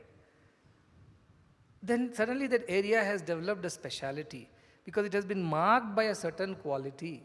Like that, these yantras which we use, the sacred geometry that we use, that contains a certain energy of that particular deity. Now, how did we come to that particular yantra? Why not something else? These are revelations which have happened to those rishis in the deepest contemplative state, where they were connected with the divinity revealed like in a flash. It's also called as sputa in our scriptures. Sputa means like lightning, vidyul leka. When lightning happens, all of a sudden you see everything clearly, even in a dark night. Likewise, these yantras, these mantras, all these have been revealed to the rishis. So these are sacred geometries which have a significance, like we have Sri Chakra yantra, we on so many yantras. Today also, that is a Sri Chakra yantra. There's a series of triangles are there, upward facing, downward facing, and then there is a center point. And there is a significance. This represents the cosmic design, where there are two things that interact with each other. As I mentioned to you, Shakti and Shiva. The upward facing triangles represent Shiva, the lower facing triangles represent Shakti. And the center of it, the Bindu, it is neither upward nor downward. It is like the midnight point or the noon. It is neither day nor night. But it is also day and also night. That is the kind of representation that dot has. And that dot represents that perfect balance of both Shakti and Shiva, which is what Brahma Gyani is, perfect balance, perfection. That is what I'm talking about. They can shift this way or that way without any problem. So they are always centered. And that Bindu is represented by Tripura, Lalita Tripura Sundari. Because in Shaktya Gamas, that is worshippers of Mother Goddess, those who worship divinity as Mother. See, we told you, divinity can be worshipped as per your likes. You want to worship as father, worship, mother, worship. You want to worship as friend also is okay. All kinds of bhaktis are okay. So these Shakti worshippers, Upasakas, they worship her, the supreme divinity, as a feminine force only. Though in the Sri Chakra itself you will see there is a feminine force below and a masculine or Shiva force above. And the center is perfect balance. She has no attribute of either masculine or feminine. She has no attribute of either Prakriti or Paramatma. She is perfectly centered, attributeless, Nirguna Nirakara. But again that has been superimposed with the idea of being a mother, because it's easy to pray to mother and get boons. So the Rishi who worshipped mother, she revealed to him like this, that you can worship me as mother at the center of the universe, who balances both the worlds, the in and out. So that is Sri Chakra. So when we meditate on Sri Chakra Yantra, what do you meditate on? You meditate on this idea, this philosophy. And when we meditate on that, the energy of that meditation, the thought which is energy, that gets assimilated over there. And that inspires others also who look at it. So anytime you look at a logo, you remember the brand of that particular company. Or as I said, look at the flag, you remember the country. Like that, you look at the chakra, you remember, or yantra, you remember that deity. And each of these figures have perfect energies embodied in it. One example is Yagashala itself. Before that, it was just an open ground. People were playing basketball or whatever balls. So that there, I saw children playing all the time. But today, the moment we put a boundary to the place and developed into Yagashala, suddenly it has transformed in its energy. I remember everything is energy. Everything is energy. The moment we give it a particular, a design or a diagram, that energy gets contained in that area. And this is called bandhas are there, that rishis know how to perform. Mantra bandhas are there. Yantra bandhas are there. By that, they put that energy into that place. And these are very sacred spiritual practices. Not that this is a must, but those who follow this path, for them this is a way to do it. My path is service and love, I said. That is easiest to understand. But these are also ways to do things. Swami, what is the inner meaning of performing Abhishekam? Abhisheka means to purify oneself. Abhisheka means bathing, basically, taking a sacred bath. So if you think of bath as water falling on you, that is just a bath, cleaning the body. But when you think of it as an Abhisheka, that Deham Devalayam Prokto Jivo Deva Sanathana. This body is a temple, and within me resides this divinity. I am washing this temple, I am giving Abhisheka to that divinity within. When you think, the simple act of taking bath becomes so sacred. So Abhisheka is the process of bathing with the idea that we are purifying ourselves and making ourselves fit for the residence of divinity. Nobody resides in a dirty place. Why would a divine person reside in a dirty place? So we have to clean up. So Abhisheka is physical, but physically is a bathing process, but mentally you are actually purifying your mind. You are purifying your mind of all the negativities so that it becomes the residence of divine. Your thoughts are guided by divine. Actions are guided by divine. That is the real significance of Abhisheka. What is the best way to deal with unwanted thoughts? Is it by disassociation or by trying to replace them? If you can dissociate with thought, that's the best way. But not everybody is capable of that. So then I tell you, replace it with a better thought. That is the easy one. When your mind is amanaska bhava, that is what Upanishad says. There is no mind at all. There is no thought at all. These Brahmagyanis don't have thoughts of their own. Divine seeds a thought in them so that divine gets his job done. They don't have a thought of their own particularly. So they don't have these problems. But those who have not yet attained that state, for them the mind exists with its likes and dislikes, preferences and prejudices. So for those people it is better to learn to replace the thought. If you can totally shut the thoughts and keep the mind completely at the zero state, amanaska bhava it's called. That is very difficult, that takes time to practice and develop. So till that, keep replacing it with purer thought. And so that one day you can develop the ability to reach that thoughtless stage where divine thoughts only will come through you. None of your individual ideas will interfere with it. Okay, this is enough for today. There is a small music program by the Department of Performing Arts and Music, and they are going to present a few kritis and stotrams and stutis in the praise of the Divine Mother. And our culture found the purest expression of devotion in music. And we all had saints and sages who composed great compositions praising the divinity in so many ways. And it's again part of our great heritage. And whenever they sing that particular composition of that particular saint, I'm reminded of the devotion of that saint. And it really gives me so much of joy. So I always tell them, when you sing also, please try to develop that devotion and sing. Don't make it a musical masterpiece. It has to be a spiritual rendition. And please meditate on that saint and his devotion or her devotion, which came forth or which kind of burst forth as this beautiful composition. Because you can't just compose music like this. Even if you compose, it won't last. This music, these compositions have lasted centuries because they're immortal, because they've been inspired by the devotion of the devotees, not by their creativity. This is because of the devotion these compositions have come. Enjoy those and try to meditate on the thought of those compositions. Try to understand the heart of the devotee who yearned for God. And you also develop that yearning, mumukshutvam. You already have Mahapurusha Samshaya. You already have Manushyatvam. Just develop this burning desire of mukshutvam, which is possible in the company of such desirous people. Keep the company of such people who want moksha. You will also develop the desire for it. Satsangatva. That is very important. That is what we are trying to create over here. Okay. We will now have a short break of 10 minutes, after which we shall reconvene for this evening's cultural program. Saira.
Sai Ram and welcome back.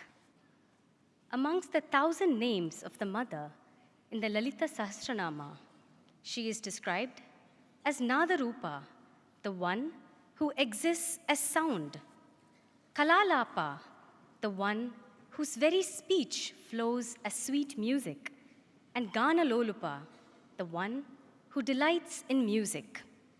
For such a one whose beauty, power, and glory cannot be described in mere words, music is perhaps the closest means of expressing our love and devotion. To that Kalanidhi, who is verily the treasure house of all art forms, we pay homage this evening through a musical offering by the students and staff of the Department of Performing Arts, Sri Sathya Sai University for Human Excellence. They will present devotional compositions on the mother in both Carnatic and Hindustani styles, ranging from Muttaya Bhagavatar's Taruvarnam extolling her beauty, to Swati Tirunal's Navaratri Kriti, to a Hindustani rendition in Rag Bhairavi that describes her compassion, culminating with a beautiful Ragamala comprising 24 ragas, wherein each line is set to a different raga with the name of the raga featuring in the lyrics. Brothers and sisters, to that Shabda Brahmamayi, we offer our collective obeisance. Sai Ram.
Japa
पाहि पर्वतनन्दिनि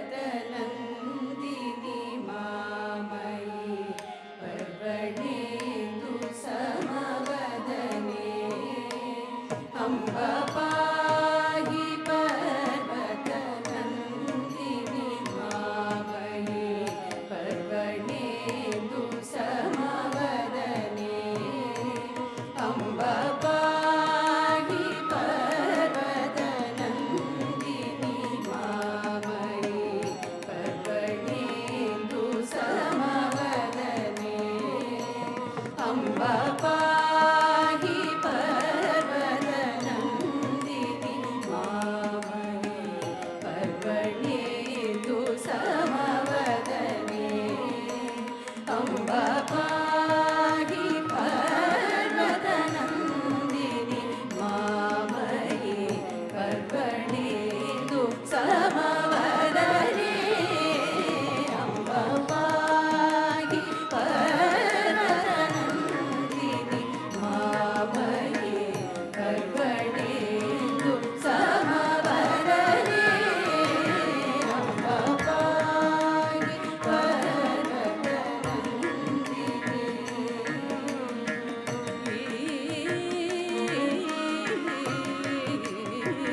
रे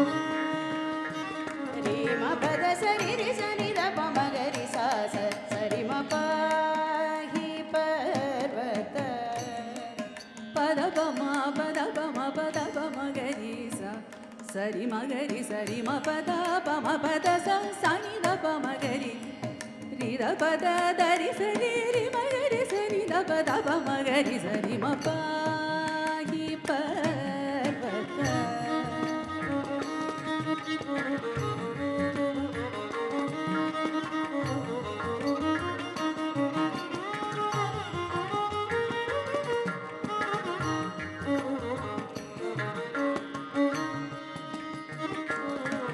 रि म पद प म पद the प म द प प म ग रि रि रि द द प म ग रि रि रि सा नि द प म ग रि स नि द स रि म पाहि पर्वत द प प प प प म म प प प प प म म प म प म म प म प द प म ग रि रि म प द प म ग रि रि द प द द प म प प म ग रि रि रि म म प प द द ಸ नि ದ प म ಗ रि ಸ रि ಮ ಪ the the the the the the the the ಸ नि ದ ಪ ಮ ಗ ರಿ ರಿ ಮ ಪ ದ ಸ ಸ ni ದ ದ ಪ ಮ ಗ ರಿ ರಿ ಮ ಪ ದ ಸ ರಿ ರಿ ಸ ni ದ ರಿ ಸ ni ದ ಪ ಮ ಗ ರಿ ಮ ಪ ದ ಸ ರಿ ಮ ಗ ರಿ ಸ ni ದ ರಿ ಸ ni ದ ಪ ಮ ಗ ಪ ಮ ಗ ರಿ ಸ ರಿ ಮ ಪ hi पर्वत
Kamalam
श्रीचक्रराज सिंहासनेश्वरी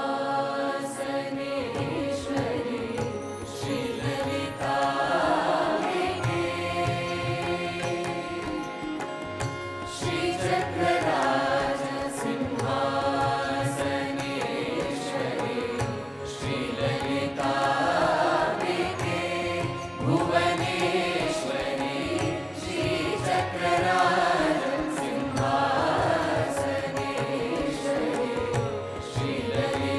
श्रीललिताम्बिके भुवनेश्वरी आगमवेद कलामयरूपिणी आगमवेद कलामयरूपिणी अखिल चराचर जननि नारायणी नागकङ्कण नटराज मनोहरि नागकङ्कण नटराज मनोहरि ज्ञानविद्येश्वरी राजराजेश्वरी ज्ञानविद्येश्वरी राजराजेश्वरी श्रीचक्रराज सिंहासनेश्वरी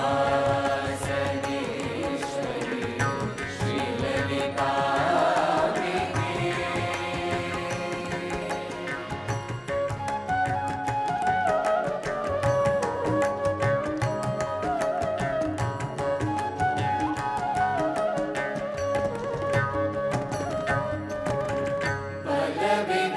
பலவிதமாயுன்னை ஆடவும் பாடவும் பலவிதமாயுன்னை ஆடவும் பாடவும் பாடிக்கொண்டாடுவன்றார் பதமலர் சூடவும் பாடிக்கொண்டாடுவன்றார் பதமலர் சூடவும் உலகம் முழுதும் ஏதாத பதமுற காணவும் உலகம் முழுதும் ஏதாத பதமுற காணவும்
जगज्जननी जगज्जानी जगज्जननी जगज्जानी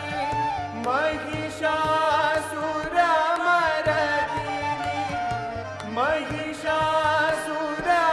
महिषासुरमर्दिनी ज्वालामुखी चंडी ज्वालामुखी चंडी ज्वालामुखी चंडी अमर पददानी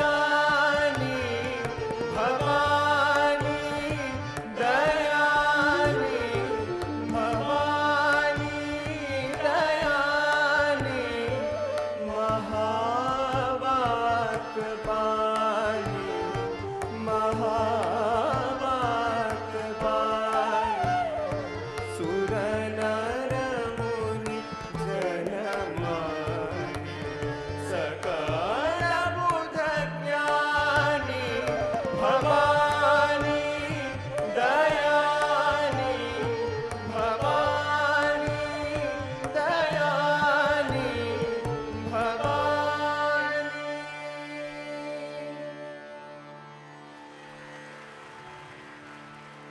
नाद को न भेद पायो नाद को न भेद पायो नाद को न भेद पायो नाद को न भेद पायो नाद को न भेद पायो जो पायो जो पायो जो पायो सकल जगत में वही गुणी कहायो नाद को न भेद पायो नाद को न भेद पायो जो पायो सकल जगत में वही गुणी कहायो नाद को न भेद पायो नाद को सरे ग म धनि सरे सा नाद को दद प म नि नि द प म ग रि स नाद को नि स ग म ध द प म ग रि स नाद को पद ग रि स नि द प म ग रि स नाद को न भेद पायो नाद को न भेद पायो स रि ग म रि ग म प ग ग म प द म म प द नि स रि ग रि स नि द प म ग रि स स नि द प म ग रि स स नि द प म ग रि स नाद को न भेद पायो नाद को नाद को ओ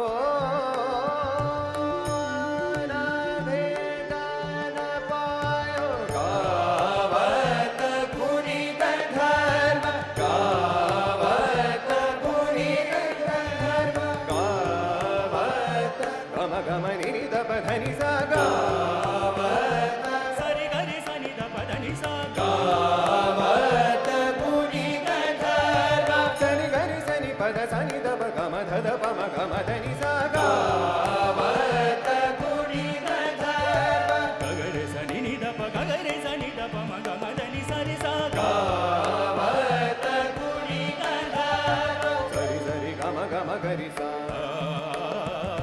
पद पद नि स नि द प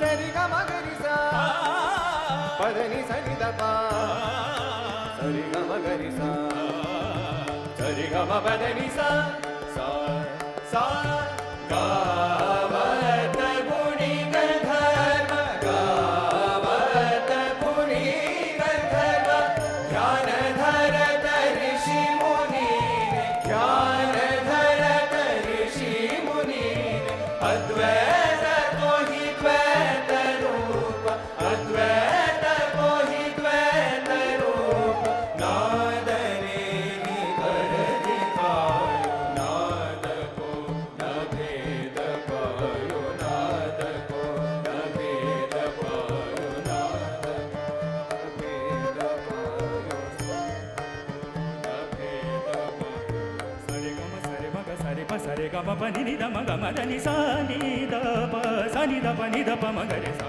नाद को न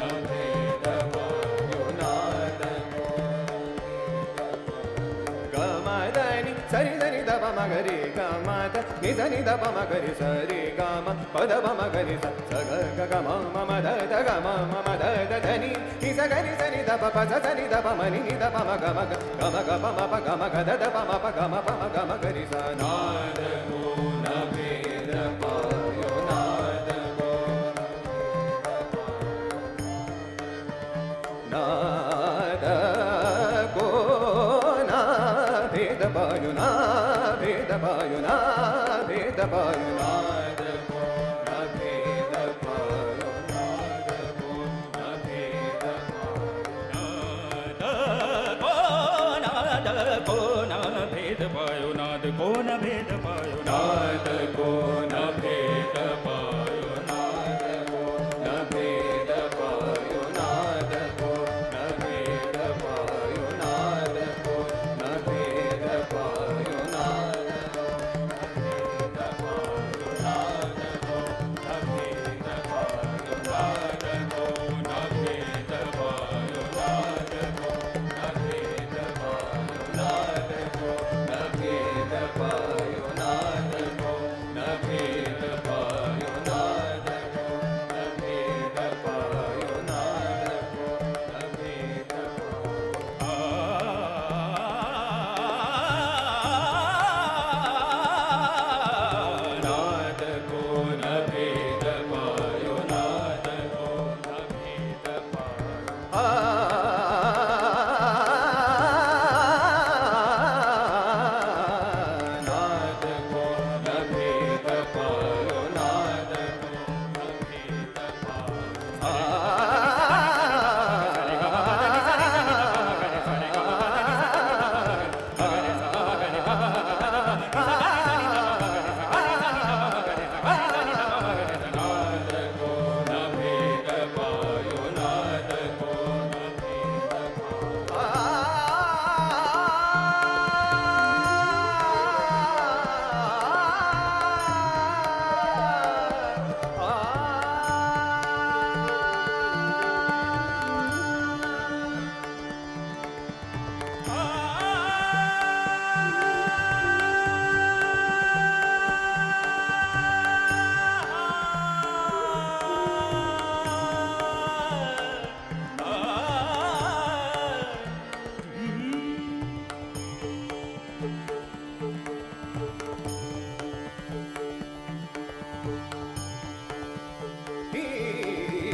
कावत गुणी गंधर्व कावत गुणी गंधर्व ध्यान धरत ऋषि मुनि अद्वैत कोहि द्वैत रूप नादने ही कर निभार नादने ही कर निभार नाद को न भेद पायो नाद को नाद को नाद को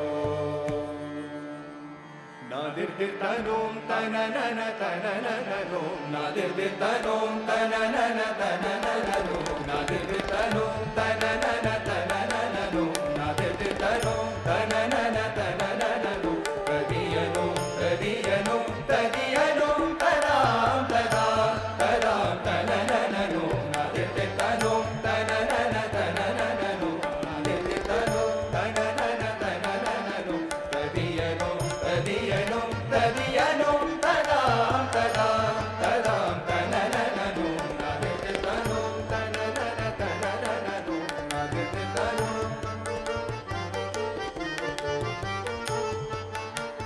नादिर्दिर्तनन तोंद्रे दानि तनननो नादिर्दिर्तनन तोंद्रे दानि तनननो तदारे दानि तदरे दानि तननो तदारे दानि तदरे दानि तननो विद्वां तननन धीं तनन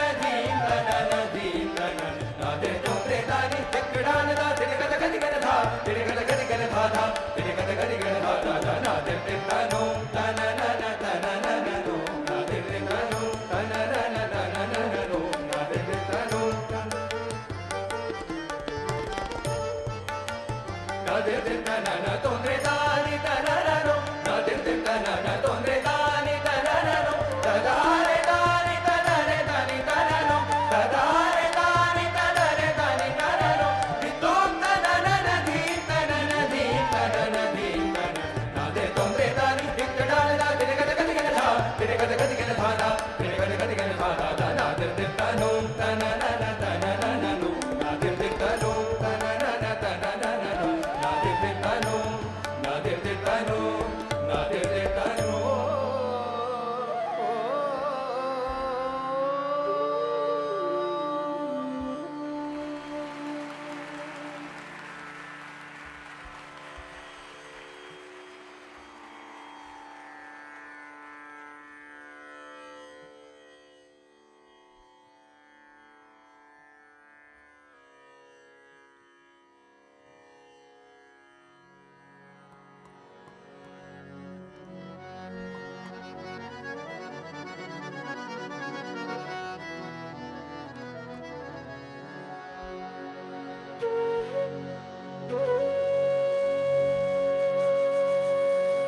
हरे स्वामी सत्य साई हरे भक्त जना संरक्षक भक्त जना संरक्षक पति महेश्वरा ओम जय जगदीश हरे शशिवदना श्रीकरा सर्वा प्राणपते स्वामी सर्वा प्राणपते आश्रित कल्पलतिका आश्रित कल्पलतिका आपद्बांधवा ओम जय जगदीश हरे पिता गुरुदैवವು ಮರಿಯಂತಯು ನೀವೆ ಸ್ವಾಮಿ ಮರಿಯಂತಯು ನೀವೆ ನಾದ ಬ್ರಹ್ಮ ಜಗನ್ನಾಥ ನಾದ ಬ್ರಹ್ಮ ಜಗನ್ನಾಥ ನಾಗೇಂದ್ರಾಶಯನ ಓಂ ಜಯ ಜಗದೀಶ ಹರೇ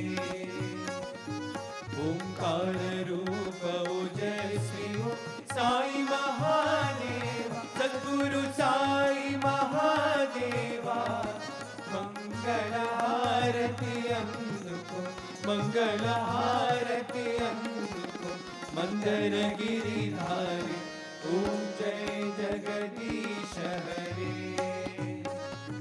नारायण नारायण ओम सत्य नारायण नारायण नारायण ओम नारायण नारायण ओम सत्य नारायण नारायण ओम सत्य नारायण नारायण ओम जय सद्गुरुदेवा नारायण नारायण ओम सत्य नारायण नारायण नारायण ओम नारायण नारायण ओम सत्य नारायण नारायण ओम सत्य नारायण नारायण ओम जय सद्गुरुदेवा नारायण नारायण ओम सत्य नारायण नारायण नारायण ओम नारायण नारायण ओम सत्य नारायण नारायण ओम सत्य नारायण नारायण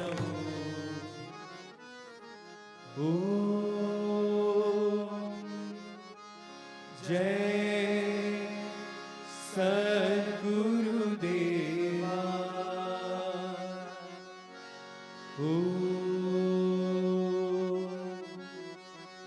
शांति शांति शांति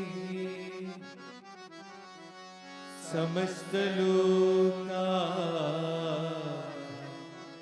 सुखिनो भवन्तु समस्त लोका सुखिनो भवन्तु समस्त लोका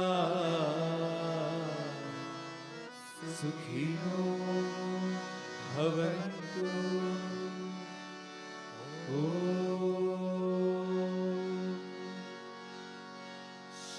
शांति शांति शांति जय बोलो भगवान श्री सत्य साई बाबा जी की जय जय बोलो